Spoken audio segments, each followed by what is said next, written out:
आज की इस वीडियो में हम लॉयड डीसी इन्वर्टर एसी के इस रिमोट की कंप्लीट सेटिंग और फंक्शंस को समझेंगे कि कौन से बटन का क्या काम होता है। तो चलिए जानते हैं।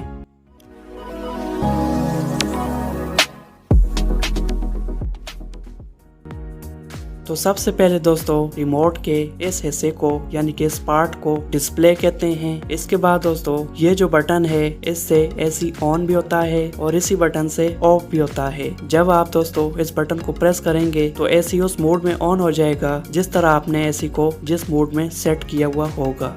इसके बाद दोस्तों नेक्स्ट बटन है हॉरिजॉन्टल स्विंग। इस बटन को प्रेस करने से जो एसी ग्रिल्स के अंदर जो ग्रिल्स होती हैं जो लेफ्ट एंड राइट हवा को थ्रो करती हैं वो ऑन हो जाती हैं और एयर लेफ्ट और राइट भी थ्रो होती है। इसके बाद नेक्स्ट बटन है दोस्तों ई7 का।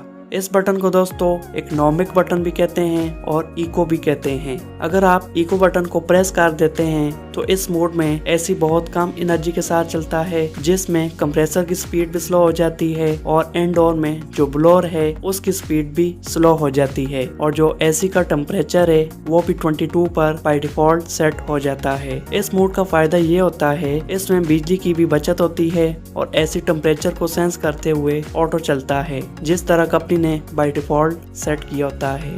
तो दोस्तों अगर आप इको मोड को ज्यादा यूज करेंगे तो इससे आपकी बिजली की काफी बचत होगी। इसके बाद नेक्स्ट बटन है वर्टिकल स्विंग। इस बटन को आप प्रेस करेंगे तो एसी की जो एयर थ्रो है उसको आप अप डाउन कर सकते हैं। यह जो ग्रिल्स होती हैं ये अप डाउन होती रहती हैं और इनको ऑफ करना हो तो फिर से इस बटन को प्रेस करेंगे तो ये एक जगह रुक जाएंगी। इसके बाद दोस्तों ये जो दो बटन्स हैं इनकी मदद से आप एसी का जो टेम्परेचर है उसको ज्यादा भी कर सकते हैं और उसको कम भी कर सकते हैं। यह जो बटन है इसको प्रेस करने से टेम्परेचर ज्यादा होगा और इस बटन को प्रेस करने से टेम्परेचर कम होगा। इसके बाद नेक्स्ट बटन है दोस्तों टर्बो का। इस ऑप्शन को तब यूज किया जाता है जब आप गर्मी से बहुत ज्यादा थके हुए बहुत पसीने से नहाते हुए घर आते हैं और आप चाहते हैं कि जल्दी से रूम ठंडा हो जाए तो इस ऑप्शन को ऑन करने के बाद आप रूम को जल्दी से ठंडा कर सकते हैं क्योंकि इस मोड में एसी फुल कैपेसिटी से चलता है और एसी को जब आप ऑन करते हैं तो वो भी जल्दी स्टार्ट हो जाता है 1 से 1.5 मिनट में, जबकि नॉर्मल मोड में दोस्तों 4 से 5 मिनट एसी को ऑन होने में लगते हैं। ये मोड दोस्तों 60 मिनट तक काम करता है। 1 घंटे के बाद ये ऑटो ऑफ हो जाता है और एसी नॉर्मल मोड में चलने लगता है क्योंकि टर्बो मोड में एसी ज्यादा एनर्जी ले रहा होता है।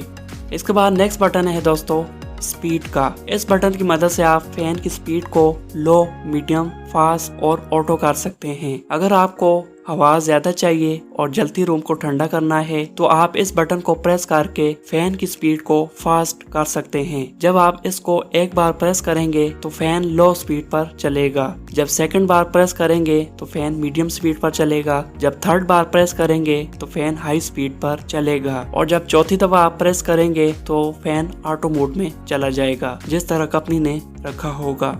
इसके बाद दोस्तों नेक्स्ट बटन है मूड का। इस बटन में दोस्तों 5 फंक्शंस होते हैं, ऑटो, कूलिंग, ड्राई, फैन और हीटिंग का। अगर तो आपका एसी डीसी इन्वर्टर है तो ये सभी फंक्शंस काम करेंगे। जब दोस्तों आप इस बटन को प्रेस करते जाएंगे तो ये फंक्शंस भी बदलते जाएंगे और आपको डिस्प्ले पर नजर आते जाएंगे कि ये कौन सा मोड चल रहा है। तो इसमें दोस्तों जो ऑटो फंक्शन है वो कंपनी ने सेट किया होता है। इस मोड पर अगर आप एसी को रखते हैं तो एसी अपने हिसाब से ऑटोमेटिक चलेगा, आपको इसमें कुछ भी करने की जरूरत नहीं पड़ेगी, चाहे वो गर्मी का मौसम हो या सर्दी का मौसम हो। इसके बाद नेक्स्ट जो फंक्शन है दोस्तों वो है कूलिंग का।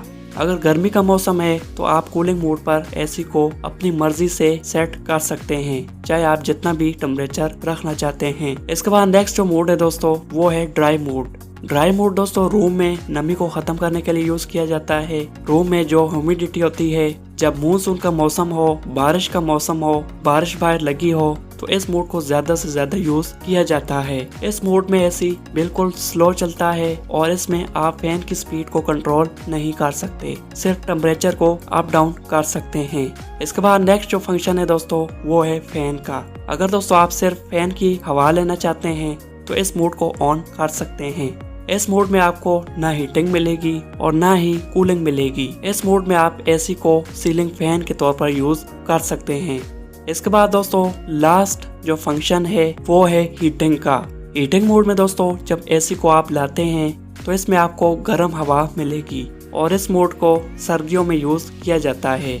इसमें आप अपनी मर्जी से टेम्परेचर को और फैन की स्पीड को सेट कर सकते हैं। अगर तो आपका एसी इन्वर्टर है और इसमें हीटिंग का सिस्टम है तो तभी ये फंक्शन काम करेगा। और आजकल सभी एसी हीट एंड कूल पर ही आ रहे हैं। इसके बाद नेक्स्ट बटन है दोस्तों क्लीन का।